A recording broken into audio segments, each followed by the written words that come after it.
Alright, yo, so I'm gonna start reading. It's me.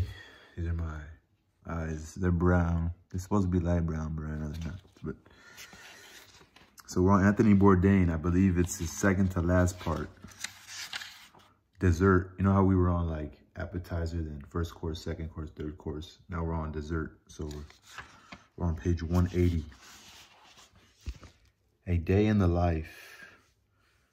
Thanks to my Bigfoot training, I wake up automatically at 5 minutes before 6. It's still dark and I lie in bed in one pitch black for a while.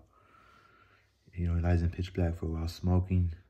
The day specials and prep lists already coming together in my head. It's Friday, so the weekend orders will be coming in.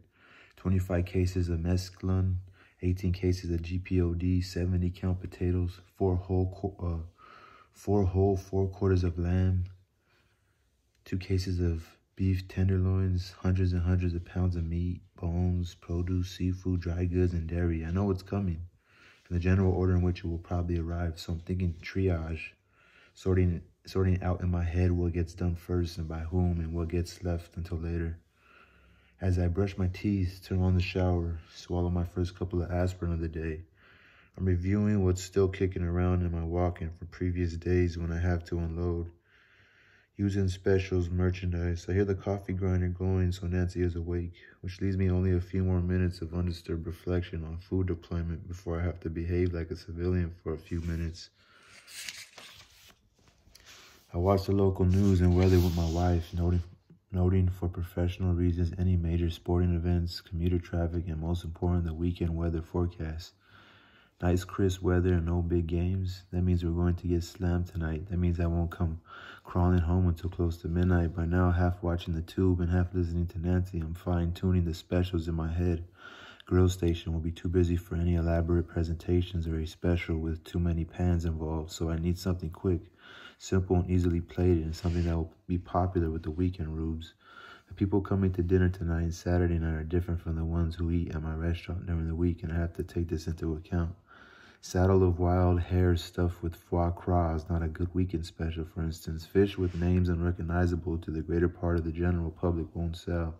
The weekend is a time for buzzwords items like shrimp, lobster, T-bone, crab meat, tuna, swordfish. Fortunately, I've got some hamachi tuna coming in, always a crowd pleaser.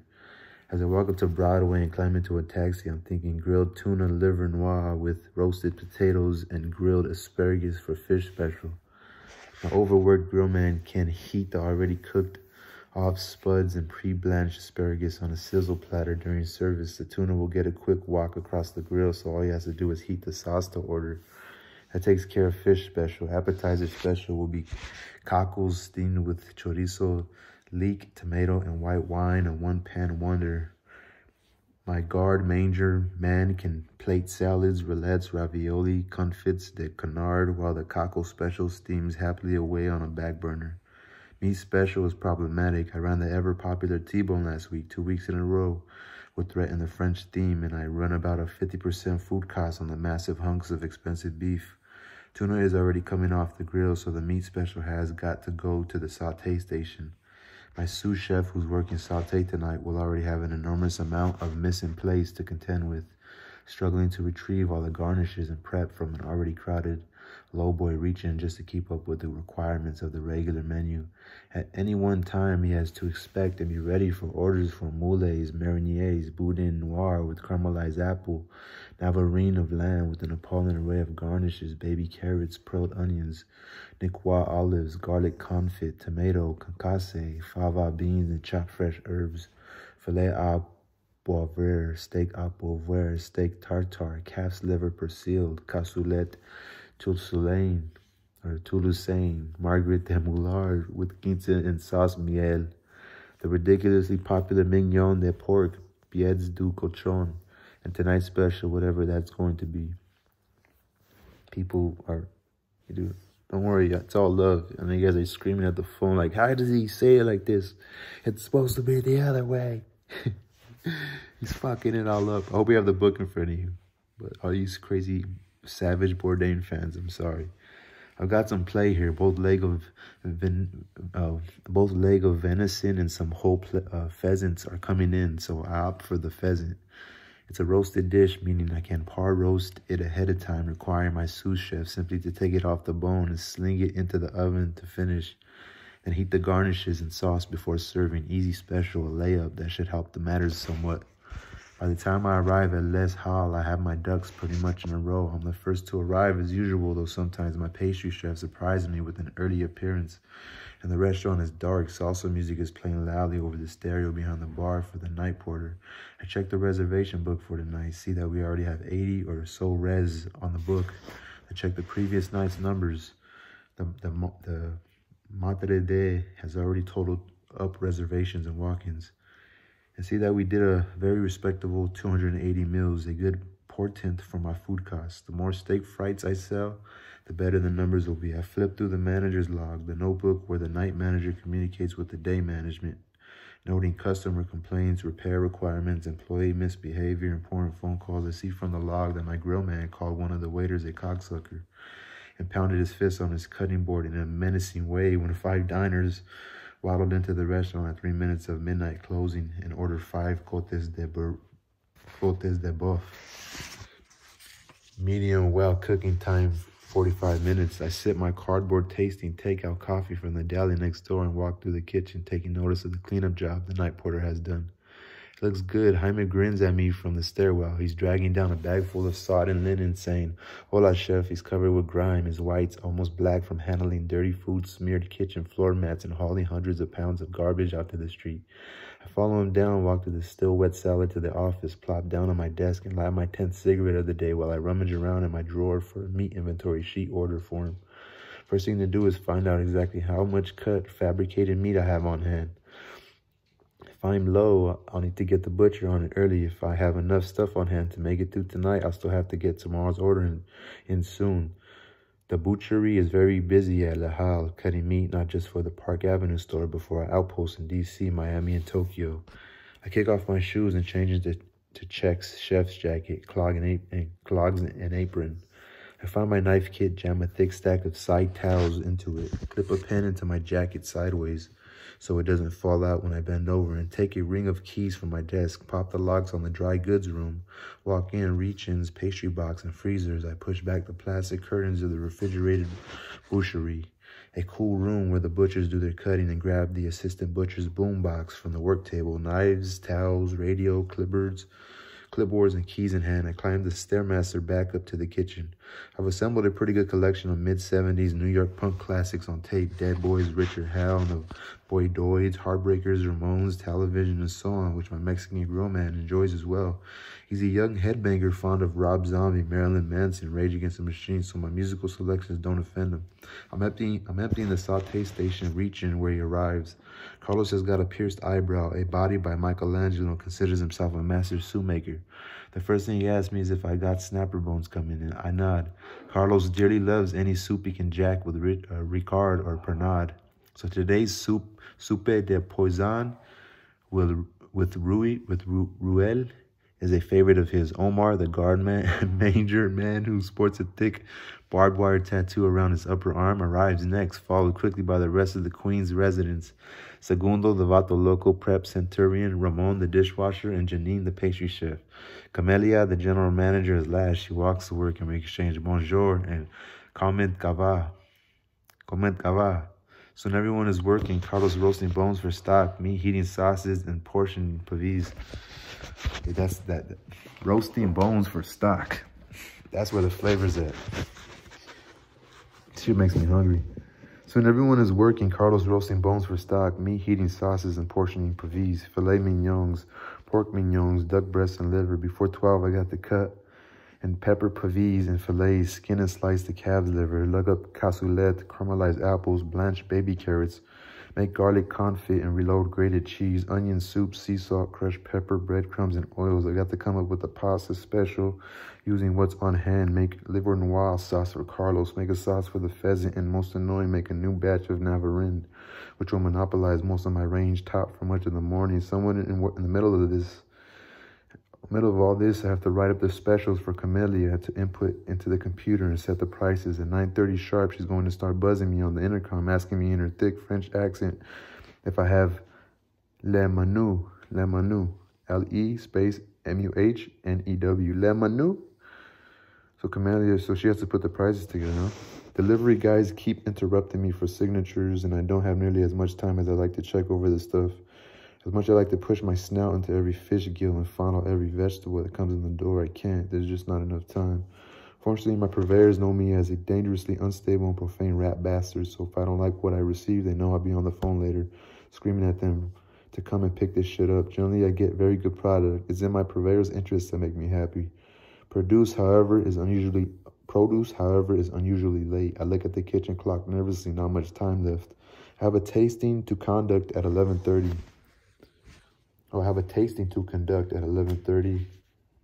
A sampler of the day's specials for the floor staff, accompanied by detailed explanations so they won't describe the pheasant as kind of like chicken. The butcher arrives looking like he slept in his clothes. I rush downstairs hot on his heels to pick up my meat order, a towering stack of milk crates loaded with plastic wrap cotes du boeuf, and their cotes, rump steaks, racks of lamb stew meat, marquise saucisson, de daulaus, rosette, pork belly, onglettes, scraps, meat for tartare, pork tenderloins larded with bacon and garlic, pates, rillettes, galantines, and chickens. I sign for it and push the stack around the corner for Segundo to rotate into my stock. Still downstairs, I start loading on milk crates of my own. I try to get everything I need for the day into a few loads as possible, limiting my trips up and down the Stairmaster as much as I can. I have a feeling I'm going to get hit on lunch today, and I'll be up and down those stairs like a jack-in-the-box tonight. So those extra trips make a difference. Into my crates go the pork, the liver, the pavis, fillets, some duck breasts, a bag of fava beans, herbs, and vinegar for sauce. I give Ramon, the dishwasher, a list of additional supplies for him to haul up. The sauce is to be reduced. The grated cheese, easily recognizable stuff you won't need a translator or a search party to locate. On my station sauté, I've got only a 6-burner garland to work with. There's another range next to it that is taken up with a bain-marie for sauces and onion soup. The rest of it with stocks, veals, chicken, lamb, and pork, which will be reducing at a slow simmer all day and into the night. One of my burners during service will be occupied permanently by a pot of water for Omar to dunk ravioli in, leaving me 5 with which to work. Another burner in my front right will be used mostly by him as well, to saute lardons for frisee salads, to sear tidbits of hanger steak for onglet salad, for sauteing diced potatoes and duck fat for the confit de canard and the cockles, which will leave me most likely with 4 full-time burners with which to prepare a wide range of dishes, any one of which alone could require 2 burners for a single plate. Soon there'll be a choo-choo train of saute pans lined up waiting for heat, requiring constant prioritizing. If I get a 6 top, for instance, with an order for, say, 2 orders of Marguerite de Moulard, a pork mignon, a cassoulet, a boudin noir, and a pasta, that's 9 saute pans needed for that table alone. Reducing gastrite, sugar, and vinegar for duck sauce while the Dead Boys play Sonic Reducer on the boombox. Dead Boys, Sonic Reducer, I'm gonna look that up. I have to squeeze over for Janine, who melts chocolate over the simmering pasta water. I'm not annoyed much, as she's pretty good about staying out of my way, and I like her. She's an ex-waitress from Queens, and though right out of school, she's hung tough. Already she's endured a leering, pricky French sous chef before my arrival, a usual woman-friendly Mexicans, and a manager who seems to take personal delight in making her life miserable. She's never called in sick, never been late, and is learning on the very job nicely. She inventories her own supplies on Saturdays, and as I hate sticky, goopy, sweet-tasting, fruity stuff, this is a great help to me. As I've said before, I greatly admire tough women in my busy kitchens. So what is she? Ex-waitress, so... Janine, who melts chocolate over the simmering pasta water. Janine, I gotta know she's pretty good about staying on my way, and I like her. Okay, so he's talking about Janine, the one that makes desserts. Late and learning on the job, and she's inventories her own stuff. Might imagine counts in his book. She does it pretty good. She inventories her own supplies on Saturdays, and I hate sticky, goopy, sweet-tasting, fruity stuff. She does all the pastry. She's a pastry chef. And as I've said before, I greatly admire tough women in busy kitchens. They have, as you might imagine from accounts in this book, a lot to put up with in our deliberately dumb little corner of hell's locker room. And women who can survive and prosper in such a high testosterone universe are all too rare. Janine has dug in well. She's already managed to infuriate the whole floor staff by claiming she inventories the free Madeleines we give away with coffee. I'm pleased with her work, making an exception in my usual dim view of pâtissiers. Next to me, Omar, my guard manger man, he's on automatic. I don't even have to look over at his station because I know exactly what he's doing. Loading crocs, making dressing, rubbing down duck legs with sea salt for confit, slowly braising pork bellies for cassoulet, whipping mushroom sabayan for the ravioli de royan. I rarely have any worries about his end. I smell pernod, so I know without looking what Carlos is up to. Supe de Bourdain. Segundo was downstairs receiving orders from the front delivery ramp. I hear the bell every few minutes as a few more tons of stuff arrive. He'll have my walk-in opened up like a cardiac patient by now, rotating in the new, winnowing out the old, the ugly, the science experiments that sometimes lurk forgotten and fuzzy in dark corners stuck behind the sauces and stocks. He's a mean-looking bastard. The other Mexicans claim he carries a gun, insists that he sniffs dinner and pintura, that he's done a lot of prison time. I don't care if he killed Kennedy. The man is the greatest step cook I ever had. How he finds the time and the strength to keep up with deliveries and nuts and bolts of deep prep, like cleaning squid, washing mussels and spinach, dicing tomato, julienning leek, filleting fish, wrapping and deboning pig's feet, crushing peppercorns and so on, and yet still finds time to make me beautiful, filament thin, chiffonated parsley, which he cuts with a full-size butcher's scimitar, is beyond me. The last cook to survive is our French fry guy. This is a full-time job at La Halle. The French fry guy is a full-time job at La Halle, where we are justifiably famous for our frites.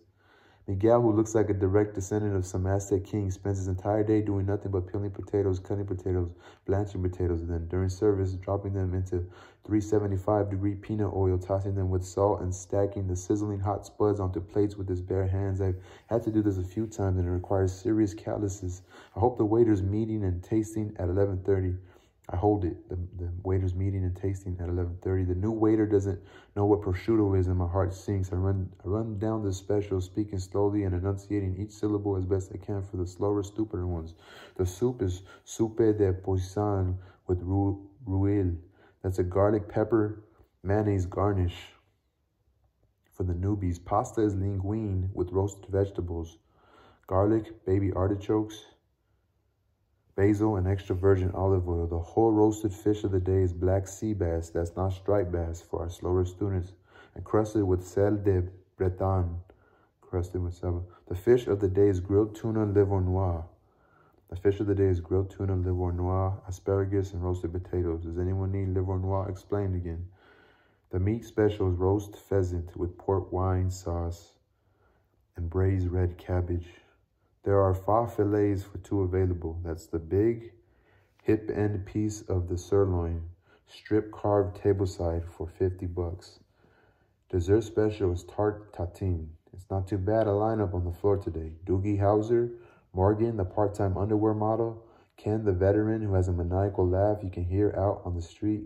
He's everyone's first choice for waiter, most likely to snap, shave his head, climb a tower, and start shooting strangers. And some new waiter, the one who doesn't know what prosciutto is. I haven't bothered to learn his name, as I suspect he will not remain with us for long. There are 2 busboys, a taciturn workaholic from Portugal and a lazy-ass Bengali. They should balance out as usual. My runner today is the awesome Muhammad, nicknamed Cachundo by the kitchen, the best we have. I'm lucky to have him, as it looks like he's going to be busy, and the other runner, let's call him Osman, tends to lose it when things get hectic, and he has an annoying sibilant way of pronouncing the letter S, making his calls for museles, meat special, and calves liver particularly painful to hear when you're under fire. Cachundo immediately begins picking truffle tops, arranging garnishes, filling small crocks with grated Parmesan, harissa sauce, rosemary and thyme, Galfret potato chips, and picking out my favorite saucing spoons from the silver bins. At various times during my labors, I managed to conduct 2 clandestine meetings out on the street. Agent reports on the activities of the previous night after my departure. I'm investigating the grill man incident from the manager's log. Nothing earth-shaking. I have another brief encounter near the liquor room with someone who gives me the latest gossip from our Miami store and a rundown of the latest developments at Le Marais, our sister restaurant on 47th Street, as well as some speculation about imminent moves by upper management and ownership. Again, nothing I don't know or assume already. I like my bosses and think they like me, so it's really only curiosity, not paranoia, that keeps me collecting and analyzing information from our distant outposts and conference rooms. Also, I like to hear different accounts of the same incident from different sources. It adds perspective and reveals sometimes what a particular source is leaving out or skewing to leave a particular impression, making me wonder why. I like to tell selected people things in supposed confidence a few times a week for fun. Later, when it comes back to me, it provides an interesting roadmap of data transfer, a barium mill revealing who squeals into whom. There are a number of interesting variations on this practice. Feeding false information to a known loudmouth, for instance, with a particular target in mind. A lot of what I hear is utterly useless, untrue, and uninteresting, but I like to keep myself informed. You never know what might prove useful later. 12 noon and already customers are pouring in. I get a quick kick in the crotch right away and order for pork mignon, 2 boudins, a liver, and a pheasant all on one table. The boudins take the longest, so they have to go in the oven right away. First, I prick their skins with the cocktail fork so they don't explode, and grab a fistful of caramelized apple sections and throw them in a saute pan with some whole butter for finishing later. I heat a pan with butter and oil for the pork. Fling a thick slab of calf's liver into a pan of flour after salting and peppering it. Heat another saute pan with butter and oil for that. While the pans are heating, I take half a pheasant off the bone and lay it on a sizzle platter for the oven. Spinning it around and fill a small saucepan with the pork sauce to reduce. Pan's ready. I sear the pork, saute the liver. The pork goes straight into the oven on another sizzler. The hot pan I degrease, deglaze with wine and stock, add pork sauce, a few garlic confit, and put aside to finish reducing and melting later.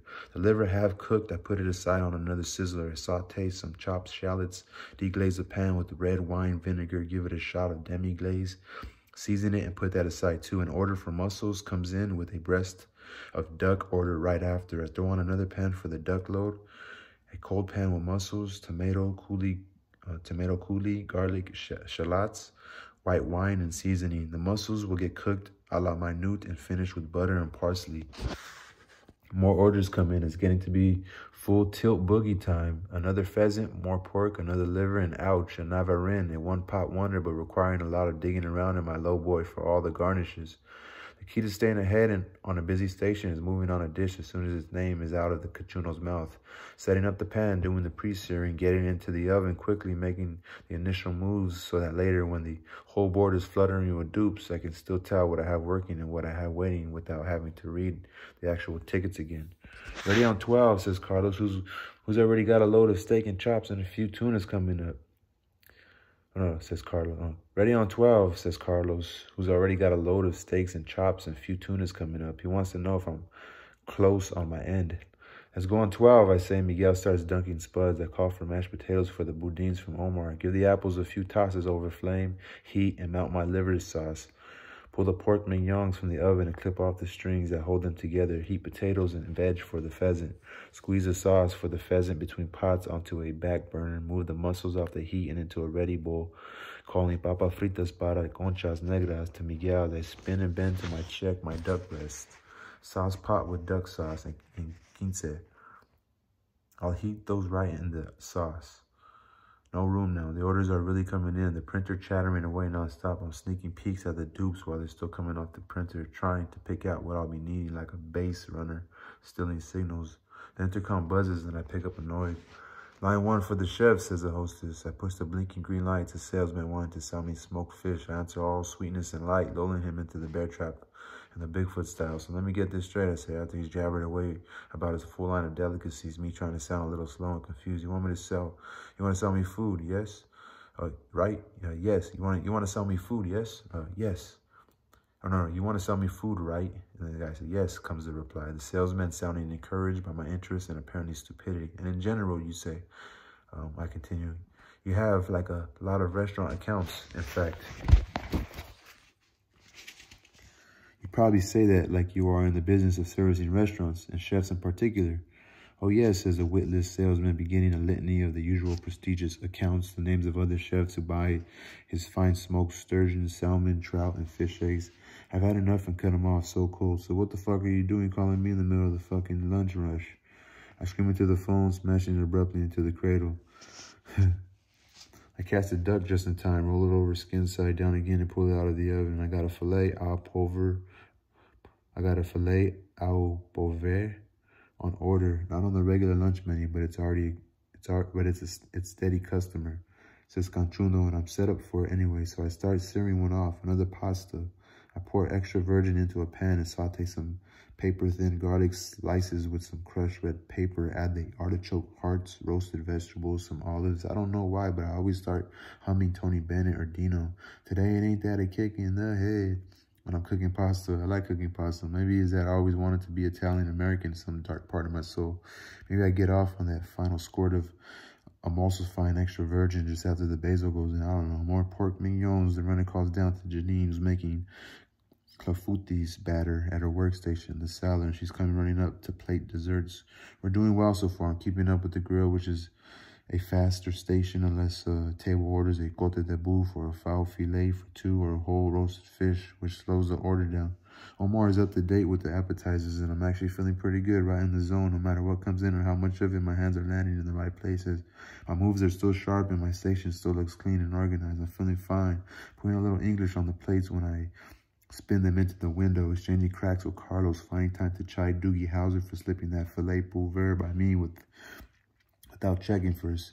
Doogie, you syphilitic white bread, mayonnaise eating John Tesh ass wannabe. Next time you slip a special order and without checking with me first, me and Carlos gonna punch the holes in your neck and bump dicks in the middle. Wait, I'll find time to chide Doogie Howser for slipping filet pulver by me without checking first. I'm feeling fine putting a little English on the plates when I spin them into the window, exchanging cracks with Carlos, finding time to chide Doogie Howser for slipping that filet pulver by me. Doogie, you syphilitic white bread, mayonnaise eating, John Tesh ass wannabe. Next time you slip a special order in without checking with me first, me and Carlos gonna punch 2 holes in your neck and bump dicks in the middle. Doogie cringes, laughs nervously, and scurries out onto the floor, trailing muttered apologies. Chef, says Omar, looking guiltily. No mas tomates. My jaw drops and I see white. I ordered tomatoes. I had thought that tomatoes had arrived. Then remember I broke up the order between 3 companies. I called Segundo on the intercom, telling him to come up ahorita.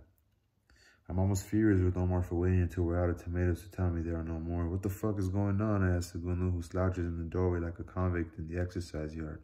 No Bardor, he says, causing me to erupt in a blind smoking rage. Bardor, though a superb produce purveyor, has been late twice in recent weeks, prompting me to make some very uncivil telephone calls to the people and worse, forcing me to do business with another lesser company until they get the message and begin delivering earlier.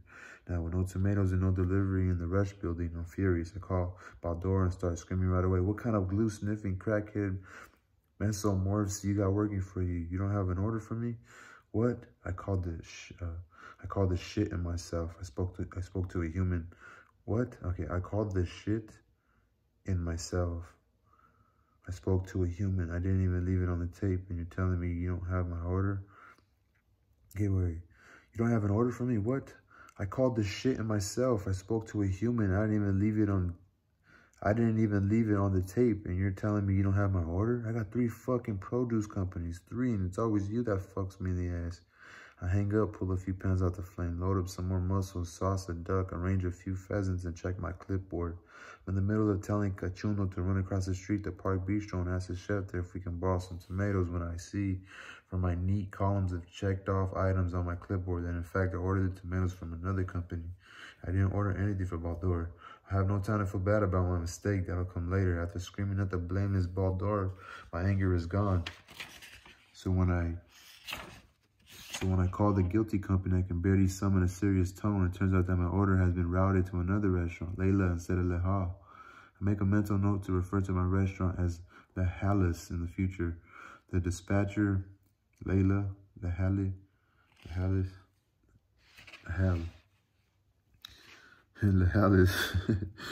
The dispatcher at the guilty company apologized for the mix-up, promises my order within the hour, and gives me $100 in credit. More ducks, more pheasant, a lot of mussels, a relentless tidal wave of pork mignons. Finally, lunch begins to wind down.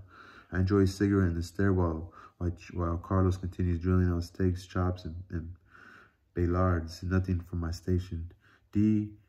D'Artagnan arrives, my specialty purveyor, bearing foie gras, duck legs, an unexpected treat, a 200-pound free-range pig, a whole, which Jose, one of my masters, has ordered for use in pates and tete du porc by the charcutier. Has ordered for use. Now I can lift a 200-pound living, breathing human for a few seconds away, but dragging 200 pounds of ungaining dead weight by the legs to the restaurant and down the stairs to the boucherie requires 4 strong men. The butcher, charcutier, dishwasher, and I wrestled the beast down the stairs, his head bouncing gruesomely on each step. I now know what it must be like to dispose of a body, I muttered. I do not envy the Gambino crime family. This is work. The general manager sits down to lunch with the hostess. 2 calamari, no oil, no garlic, a fish special, no sauce, a celery remoulade. Frank, my new French sous chef, arrives. I have a list for him. Dinner specials, mise en place, things to do, things to look out for when he takes over the saute station later.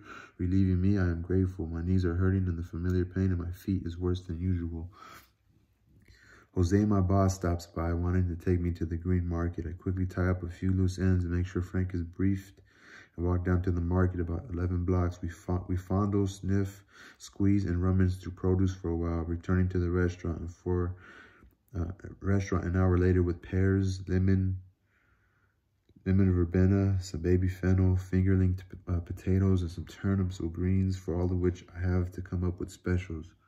The joke around that hall is that every time Jose walks in the door, the food cost climbs 2%. The man would have me mount all my sauces with Normandy butter and foie gras, garnish everything with fresh truffles if I didn't squawk. But he loves food, a good thinking and owner. Jose gets a dreamy look on his face when he hears about black truffles coming into season, or the first soft shell crabs of the season, even at $60 a dozen, or anything seasonal, high quality, classic French, gamey, or difficult to find. He wants to be the first to sell it, whatever it costs. It's a strategy that seems to be working. The backbone of the business may be steak frites, but our regulars are often pleasantly surprised to find $15 worth of exotic food on a plate they're paying only $20 for. And little extras like that help develop a loyal clientele. Life with Jose means frequent surprise deliveries of very perishable and very expensive items, which I have to scramble to find outlets for. But what chef doesn't enjoy a load of Dover sole, still dripping with channel water and twisted with vigor? Dover space sole, S-O-L-E, still dripping with channel water and twisted with rigor, falling into his clutches. Okay, my grill man won't be too thrilled. He's the guy who'll have to skin and bone and reassemble them to order, but that's just tough. Back from the market, night crew suiting up in the locker room. I have just enough time to assemble the orders for Saturday. This is something I enjoy doing. My young gangster friend Segundo and I take full tour of my walk-in and reach-ins. I got 2 clipboards under my arm, one to assemble my orders, 1 page for Saturday, another to begin the Monday list, and a second for prep list, my things to do tomorrow list. I break it down by company as I go along. Deb Braga gets Monday meat orders. Schaller and Weber, the bacon. Riviera and Ridge get the produce. I'm too embarrassed to talk to Baldo right now. I see I need 40 pounds of whitewater mussels, 30 pounds of squid, 8 whole fish, and a new fish of the day for Saturday and Sunday. I call Wild Edibles and talk to Chris Garage, who was also a chef for Pino at one point, and we discuss what's good for them all. I go for some wild striped bass, some king by 10 for me, or some wild striped bass, some king salmon, and some baby octopus for appetizer special, dry goods. I'm locked in for the weekend, no Saturday deliveries, but I start building a Monday list anyway. From D. Artagnan, I need some more foie gras by Monday, some duck bones, maybe some Margaret, and maybe I'll splurge on some fresh black trumpets and some chanterelles for a special. Jose will be thrilled, and since wild boar has been a big money maker for me lately, maybe I'll make up on the board what I lose on the shrooms. I add 2 boar legs to my D'Artagnan list. Segundo knows exactly what I'm going to ask him and in what order he's ready for me. We go through the familiar list of items in my inept but still useful Spanish. Mezclun, 20, he replies. Cebolla blanca, una. Shallot, 3, and so on. Dairy has to be in earlier, they'll call me, which I hate, so I call the Monday dairy in right away. 2 Polly milks, 4 55-pound blocks of sweet butter, 1 case of heavy cream ultra, a case of large eggs. Gourmand, another specialty purveyor, needs lead time. They ship out of Washington, D.C., so I get that order together as quickly as possible. Haricots, the tart, the expensive white beans we use for cassoulet, perfect absorption. Fouet de brique for pastry, Provence honey for the duck sauce, white anchovies and olive oil for Nicois salad, Nicoise salad, escargot, flageolets. I'm already thinking about pâte à fouet for the next week, and we'll need plenty of the expensive gray sea salt for condiment. Ramon, the day dishwasher, tells me he'll need the day off tomorrow to visit a relative in the hospital, but he's replaced himself with Jaime Jr., the night dishwasher, who will double for him. I'm grateful as nothing causes me more grief than last-minute emergency rescheduling. I'm always pleased when my crew takes care of things internally. Phoning my mafia at home is a near impossibility. Most of them claim not to own phones. For those who do, their phones are answered by people suspicious and strange. Norte-Americanos asking questions and are not likely to acknowledge that, yes, Mr. Perez Rodriguez Garcia Sanchez Rivera is actually in residence at said address. Dinner tasting for the floor staff is at 5:30. When the heavy-hitting veteran waiters have arrived, they fall on the family gruel in the tasting plates like rabid jackals. It's never pretty watching waiters eat. You think they have no money the way they dive into any available trough.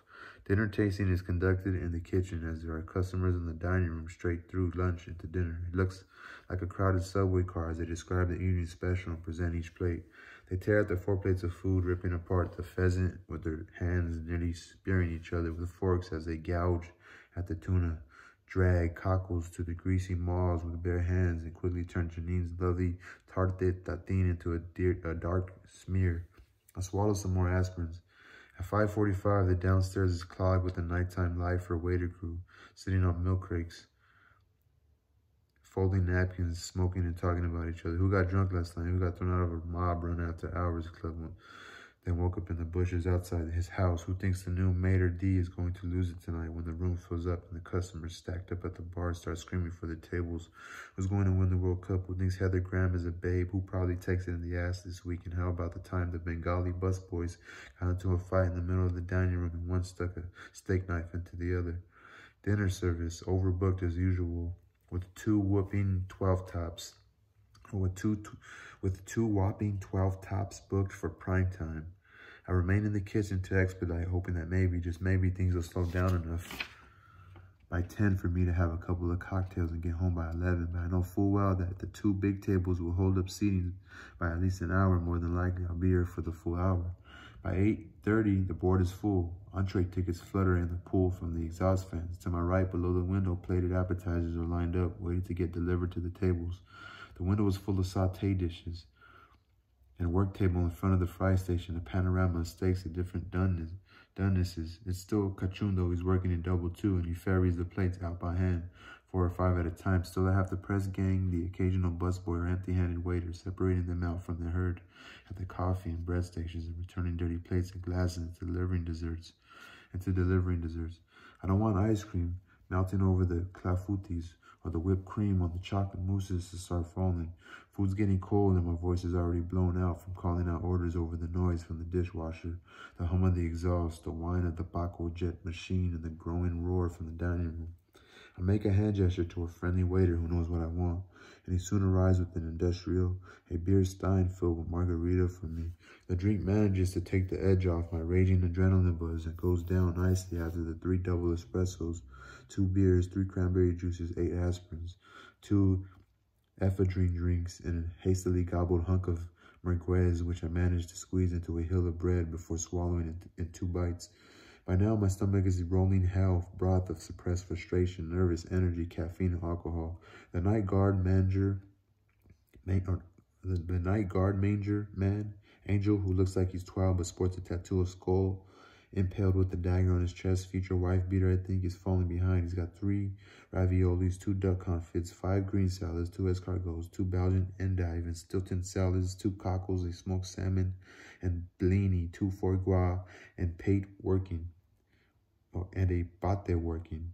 And the saute and grill stations are calling for urgent vegetable sides and mashed potatoes. I swing the pastry commie over to Angel's station to help out. But there's so little room, they just bump into each other, getting in each other's way. Tim, a veteran waiter, is dry-humping Cachundo. To Cachundo's apparent displeasure, he's blocking the lane and impeding traffic in the narrow kitchen with his thrusting. I have to ask Tim nicely not to sexually harass my runners during service. After work, please, an order comes back for refire, and Isidro is not happy about it. It's cooked perfectly. I peer out into the dark dining room and see nothing except the dark silhouettes of customers waiting for tables at the bar. Hear, even over the noise in the kitchen, the ambient chatter, the constant roar of diners as they shout out over the music, the waiters describing specials over that noise and fighting each other to get the limited number of computer terminals to place orders, print out checks. Fire table 14, cater say.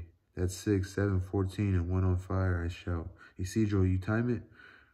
I ready 14, says Isidro, the grill man, as he slaps the refire back on a plate. Cachundo reaches around me and loads up with food, picking out plates seemingly at random as if he's plucking daisies. I dry swallow some more aspirins and duck back into the stairwell for a few puffs of a cigarette.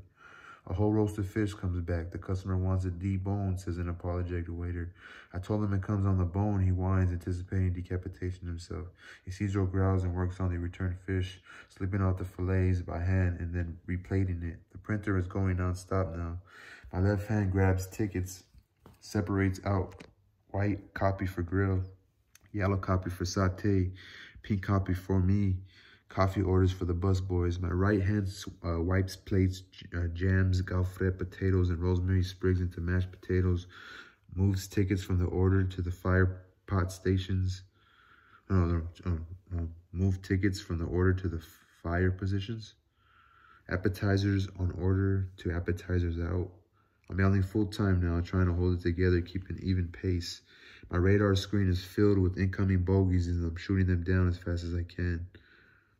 One mistake where a whole table comes back because of a prematurely fired dupe or a bad combination of special requests ties up a station for a few critical seconds, or a whole roasted fish for a cote de boeuf has been forgotten. The whole line could come grinding to a dead stop like someone dropping a wrench into a GM assembly line. Utter meltdown, what every chef fears most. If something like that happens, it could blow the whole pace of an evening, screw up everybody's head, and create a deep, dark hole that could be very hard to climb out of. I got a hot nut for table 6, I yell. There's a rapidly cooling Bourdain in the window waiting for a tuna special to join it. 2 minutes, says Isidro. Where's that fucking confit? I hiss at poor Angel, who's struggling valiantly to make blini for smoked salmon, brown ravioli under the salamander, lay out pates, and do 5 endive salads at once. A hot escargot explodes in the window, spattering me with boiling garlic butter and snail. That shit, I say, dabbing my eye with a side towel. Beach escargots. Frank's doing well, very well, keeping up. He did his apprenticeship with Robuchan, making food somewhere more elegant and delicately arranged than Alejala's humble working man's fare, so it's a nice surprise that he's turned out to be such a line stud. Cheerfully cranking out simple brasier chow with speed and efficiency. He doesn't over-rely on the salamander, which I like a lot of his French predecessors insist on cooking everything stone rare, slicing and then coloring the slices under the salamander. Something I hate to see. He makes minimal use of the microwave, which the Cholo contingent has come to refer to contemptuously as cooking French style, and I've only seen him throw one steak in the fry-o-later. All in all, he's worked out well so far. Plato, screams Isidro. The dishwasher is buried to his shoulders in the hot pot sink. His pre-wash area stacked with plates of unscraped leftovers and haphazardly dumped silver. I snarl and grab a Bengali busboy, shove his snout into a plate heaped with gnawed bones and half-eaten vegetables. Scrape, I hiss menacingly, referring to the mess of unscraped plates. Busy chef, complains the busboy. From what I've seen, has been wandering around with his thumb up his ass, taking out the occasional coffee for hours. I don't give a fuck if you're saving the world, I'd say. Scrape the plates now, or tear your booga off and hurl it across the street at Park Bistro. David, the Portuguese busboy, is making espressos and cappuccinos behind me, but he moves pretty gracefully back there, not bumping me or spilling. We're used to each other's movements in the narrow space we share, knowing when to move laterally, when to make way for incoming dishes, outgoing food. The fry guy returning from downstairs with another 100-pound load of freshly cut spuds. I feel only the occasional light tap on the shoulder as he squeezes through with another tray of coffee and petit fours, and petit fours. Maybe a whispered, behind you, or bajando, Fred and ginger time. Bajando, Fred and ginger time. Meaning, I guess that's how he talks. Finally, the printer starts slowing down, and I can see by the thinning crowd at the bar that the last seating is underway. White spaces open up in the dining room, stripped tables waiting for customers. We've got 280 dinners under our belts already. I turn the expediting over to Cachundo, drag my ass down the Stairmaster for a final walkthrough. I check the stocks cooling in the plastic buckets outside the walk-in. I checked the stocks cooling in plastic buckets outside the walk-in, the gauze-wrapped pig's feet that will have to be painstakingly deboned tomorrow, the soaking tarbay beans that have to be blanched, the salt-rubbed duck legs that will have to be confided in duck fat and herbs, and I noticed the produce that Jose and I bought earlier at the market. I make a final swing through the dry goods room. Note that I'll be needing more peanut oil soon, more peppercorns, more sherry wine vinegar. I'm ready working on an early draft of tomorrow's things to do list. Tomorrow's order list. I've got stripped bass already ordered and baby octopus, I remind myself. Jose's got a hard-on for Black Mission figs. He saw some at the market, so I have to tell Janine to start thinking about figs for a special. I have weekly inventory tomorrow morning, which means I have to weigh every scrap of meat and fish and cheese in the store and record it. Count every can, bottle, case, and box. There will be payroll tomorrow, making sense of the punch-ins and the punch-outs of my not very computer-wise cooks and porters and dishwashers, all 14 of them. And there's that extra shift for Carlos, who worked extra for me last week, and the extra half for Isidro the night he covered Omar, and Omar doubled twice to cover the vacation angel and shit. There's the overtime for that event at Birdhouse and a promo party for, what was it? A Taste of NoHo Burgundy Night, a benefit for Prickly Heat. I have to record all the transfers of food from my stores to our outposts. The smoked salmon I shipped off to Washington, the flageolats I sent to Miami, the Rosette and John Bon de Prairie I sent to Tokyo. I have to record all the stuff I gave to the butcher count up front, and Philippe, my other boss, wants a list of suggestions for specials for the Tokyo chef. I peel off my fetid whites, F-E-T-I-D whites, groaning like a 1,000-year-old man as I struggle into my jeans and pullover. I'm on the way out the door, but Isidro wants to talk to me. My blood runs cold. When a cook wants to talk to you, it's seldom good news. Problems with another cook, minor feud, paycheck problems, requests for time off. In Isidro's case, he wants a raise. I gave Carlos a raise last week, so I have a rash of greedy line cooks trumping me for money for the next few weeks. Another note to self, Frank needs the 16th off, so I have to call Steven. I'm still buzzed with adrenaline when I finally push through the last waiting customers by the hostess standing out the door and wave for a taxi. I'm thinking about going home, but I know I'll just lie there, grinding my teeth and smoking, and tell the cabbie to take me to the corner of 50th and Broadway where I walk downstairs to the Subway arcade and the Siberia bar, a grungy little underground rumpus room where the drinks are served in plastic cups and the jukebox suits my taste. There are a few cookies from the Hilton at the bar, well, as a couple of saggy, bruised-looking strippers from a club up the street. Tracy, the owner of the joint, is there, which means I won't be paying for the drinks tonight. It's 1 a.m. and I have to be in at 7:30 mañana, but the cramps are playing on the jukebox. Tracy immediately fiddles with the machine, so there's 20 free credits, and that first beer tastes mighty good. The Hilton cookies are arguing about missing place. One of them is bitching about another cook nicking salt off the station, and the other cook doesn't see why that's such a big deal. So I'm going to be involved in this conversation. The Cramps tune is followed by the Velvets singing Pale Blue Eyes, and Tracy suggests a shot of Georgian vodka he's got stashed in the freezer.